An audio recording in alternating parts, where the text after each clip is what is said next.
London, 1888. A killer stalks the fog-covered streets at night. He strikes without warning, leaves behind scenes so horrifying they shock an entire empire. Police launch one of the largest manhunts in history. Newspapers become obsessed. The public lives in fear. Yet somehow, the killer vanishes. Never arrested. Never identified. More than 130 years later, one chilling question remains. Who was Jack the Ripper? Thank you very much for your support. Before we dive into the main story, please kindly follow our page, like, comment and share. Also subscribe to our YouTube channel and click on the bell notification button for more interesting video like this. To understand the mystery, we must travel back to Victorian London. At the time, London was the largest city on earth, a symbol of wealth, power, and progress. But beneath the grandeur existed another world. The district of Whitechapel. Crowded streets. Extreme poverty. Violence. Thousands struggled to survive. It was the perfect place for a predator to hide. And in 1888, one emerged from the shadows.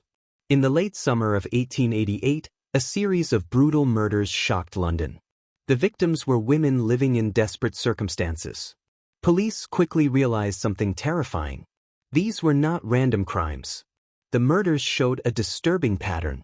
The killer appeared organized, confident, and frighteningly skilled. Fear spread rapidly throughout Whitechapel. Women were afraid to walk alone. Citizens demanded answers. But investigators had almost nothing to work with. Then something strange happened. Newspapers began receiving letters supposedly written by the killer. One letter contained a name that would become infamous forever. Jack the Ripper. Whether the letters were genuine remains unknown. Many experts believe some were hoaxes. But the name stuck.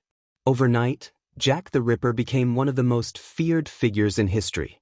The media frenzy exploded. Every rumor became a headline. Every clue became national news. The killer had become a legend while still alive. Police worked tirelessly. Hundreds of witnesses were questioned. Thousands of leads were investigated. Suspicious individuals were tracked. Yet every trail went cold. One witness described seeing a man with a victim shortly before a murder. Another reported strange behavior nearby. But descriptions conflicted. Evidence was limited. Victorian forensic science was primitive compared to modern standards.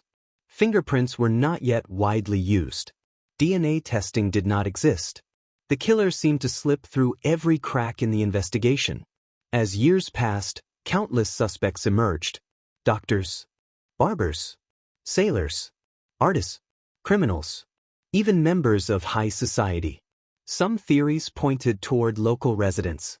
Others suggested foreign visitors. One theory even implicated individuals connected to the British establishment. Each suspect appeared convincing at first. Yet every theory had weaknesses. No suspect could be proven beyond doubt. And so the mystery endured. Here's the hidden fact most people never hear. Many people assume police knew very little about the case. But investigators actually collected a surprising amount of information. Witness statements, crime scene observations, suspect files, personal notes. The problem wasn't a lack of clues.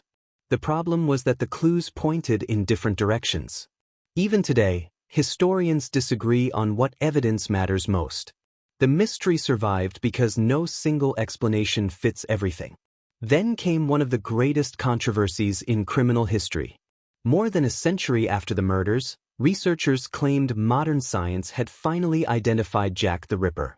A suspect named Aaron Kosminski became the center of attention after DNA-related claims involving a shawl allegedly linked to one of the victims. The headlines were explosive.